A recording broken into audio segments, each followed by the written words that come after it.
The founder of the next startup that's going to be coming up on stage actually spent several years in the live events industry. He used to organize music events.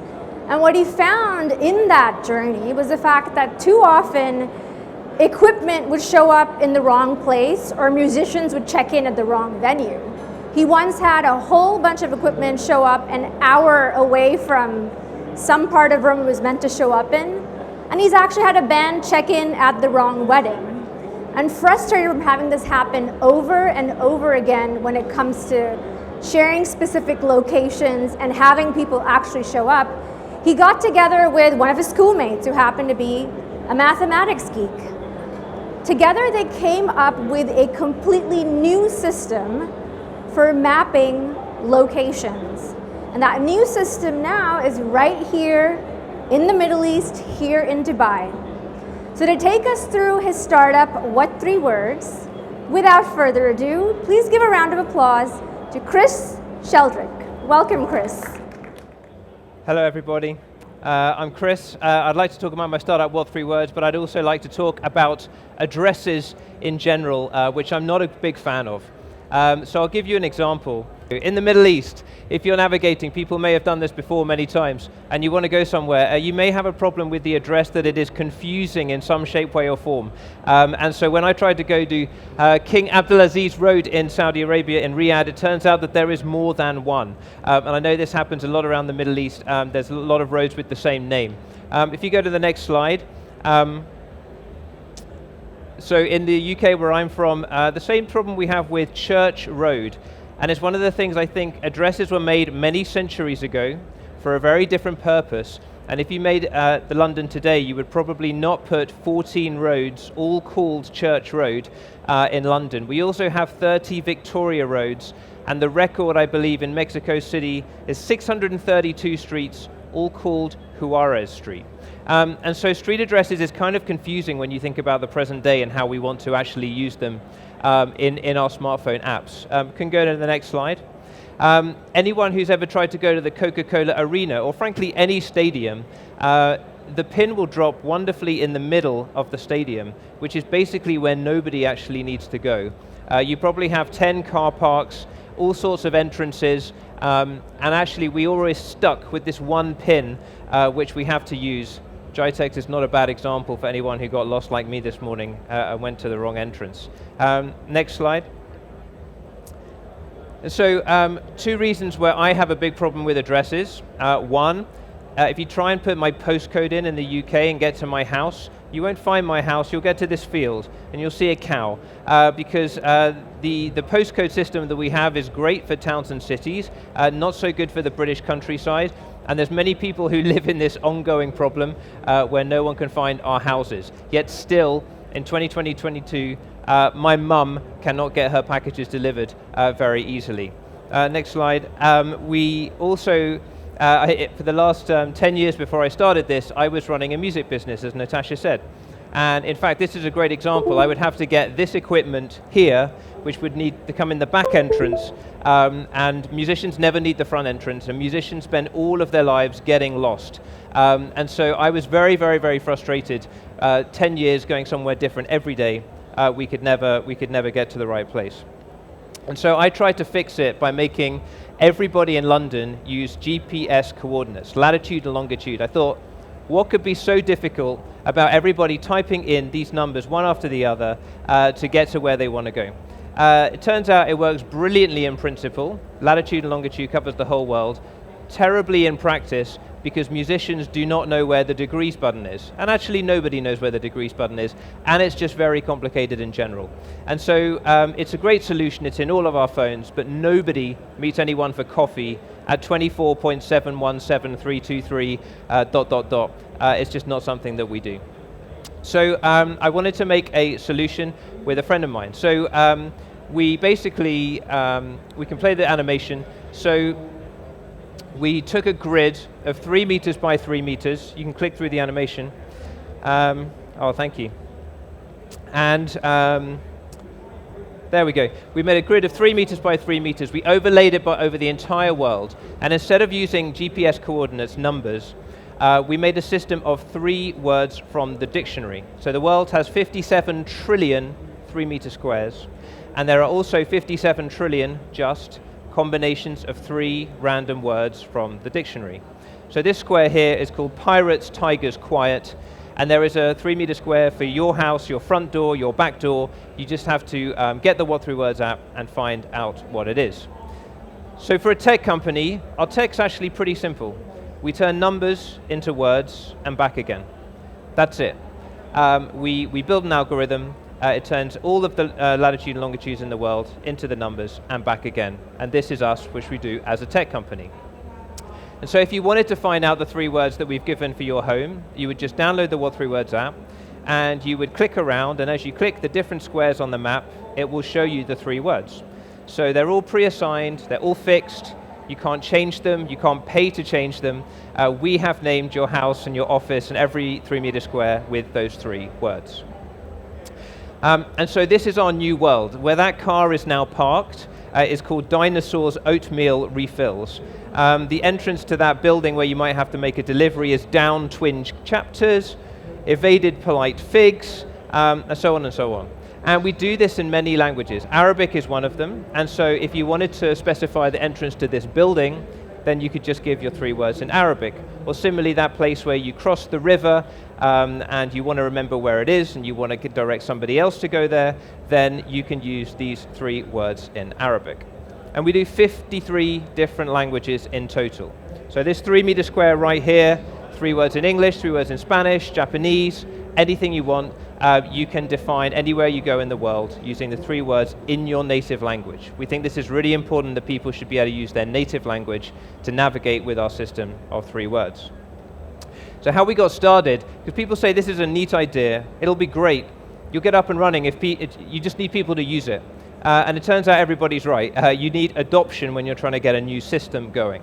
So I was invited to Mongolia, where there's not many addresses, big country, and this is the inside of a typical Mongolian home.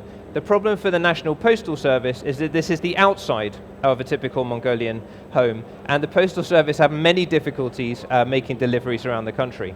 So, of course, we have 3 English words for everywhere in Mongolia, but we also have 3 Mongolian words for everyone in Mongolia, and the Postal Service loved this because it solved their problems for e-commerce.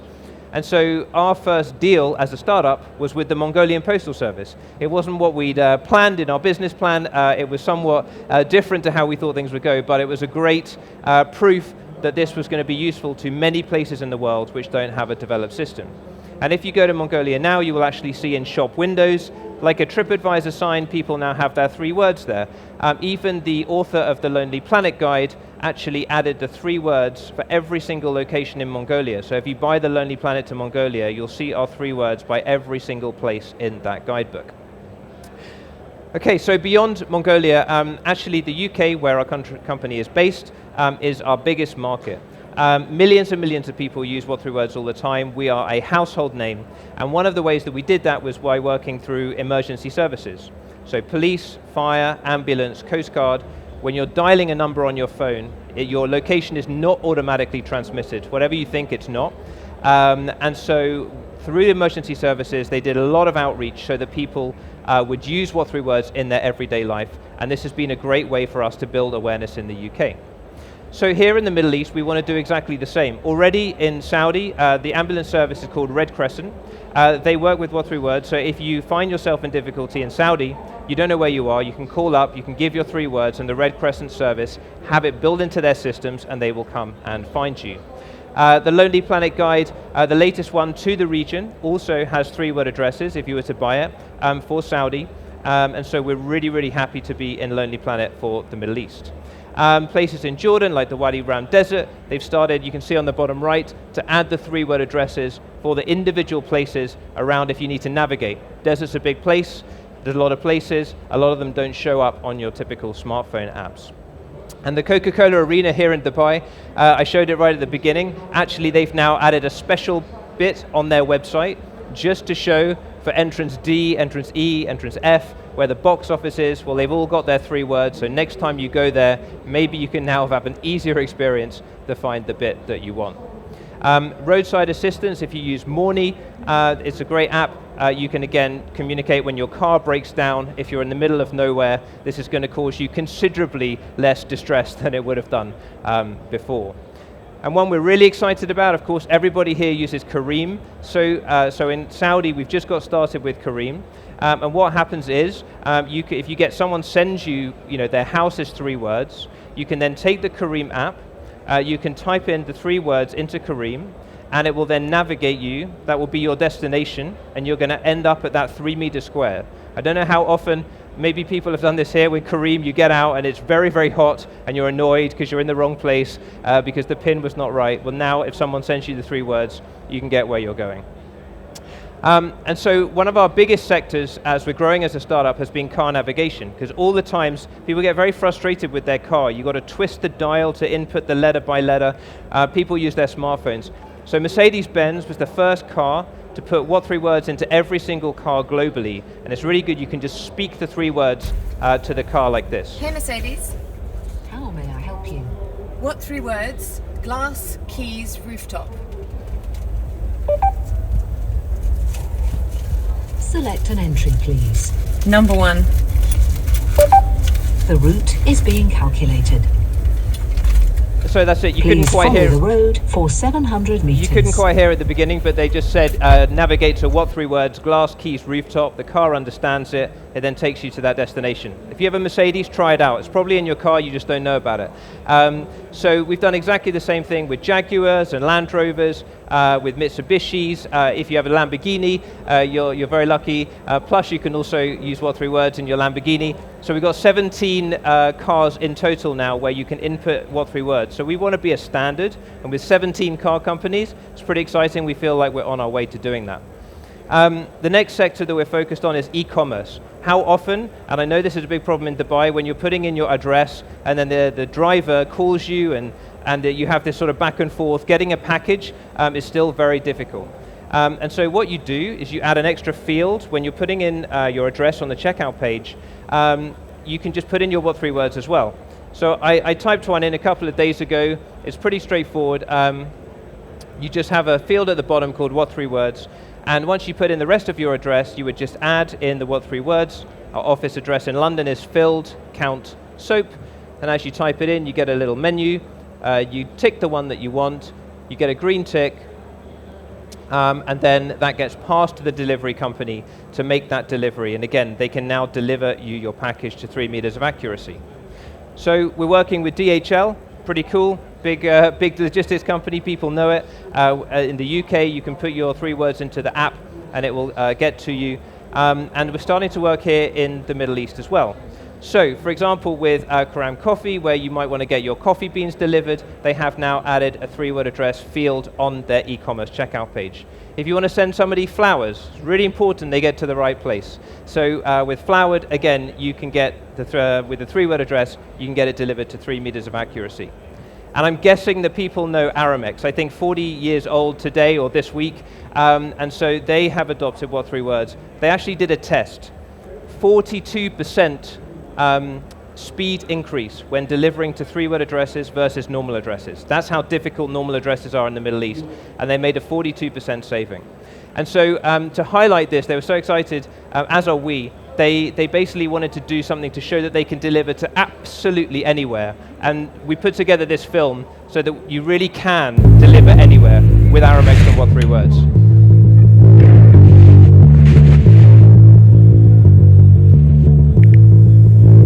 What's our address? Radiance, buckles, demos.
And so next time you're on a yacht, please do order something and see if Aramex do manage the same delivery. I don't know how cost efficient it is for them. But either way, it makes the point very clear. They will deliver to any 3 meter square using what3words. So what is next for us? Well, we want to do things like food delivery to parks. People are out, people are out and about, they want to get something delivered. Well, of course there's a 3 meter square for where you're in the park, and we've got people like Crush Brands, Freedom Pizza, who are delivering with what3words. We want to do it to the middle of nowhere. Drone delivery, hot topic. But if you get your drone delivery, do you want the front garden or the back garden or somewhere around the side? We're going to need to be far more precise. And so Royal Mail, which is our national carrier in the UK, is committed to using what3words. They've started in Scotland to islands, and we think that drone delivery will be a great application for us and what3words. We're working all over the world, so in Korea we work with something called Kakao Map. This is something that we want to be in all countries, in all languages, very exciting. Also in Vietnam, one of the big new EV companies called VinFast is based out of Vietnam. We obviously have 3 Vietnamese words. And so we are really trying to go truly global now we have a good foothold. As for our investors, what3words, we're now a Series D company, and we have a lot of investors. So from the mobility ecosystem, we have people like Mercedes-Benz, Deutsche Bahn, the German railway company, Subaru. From logistics, we have, of course, Aramex, and then Inca, which is IKEA's venture capital arm, and other big global brands like Sony. So we're well backed, and with what3words, we're related to so many of the key ecosystems like mobility, automotive, and logistics, who have a big interest in developing a new standard like what we're doing. So we're really excited, we're scaling up, and we're going into many, many countries. The last thing I wanted to leave everybody with, it's our new ad that we just brought out in the UK. Everybody knows that British people are very awkward, very uncomfortable, and... Hi, Gwen, right? Benji, I live just... Benji, of course, from... Yes, hi. Bit of a weird one, but you haven't been getting any of my parcels, have you? No, love, can't say I have. It's just I've ordered quite a few things online recently, and with our addresses being so difficult to find, I can see why it might get...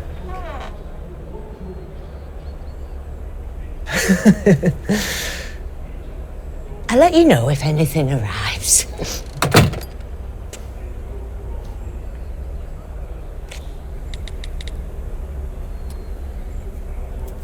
And so this is it, British awkwardness, people getting the wrong parcels, and this is what we try to satirize with how we communicate about what3words. But anyway, Hi.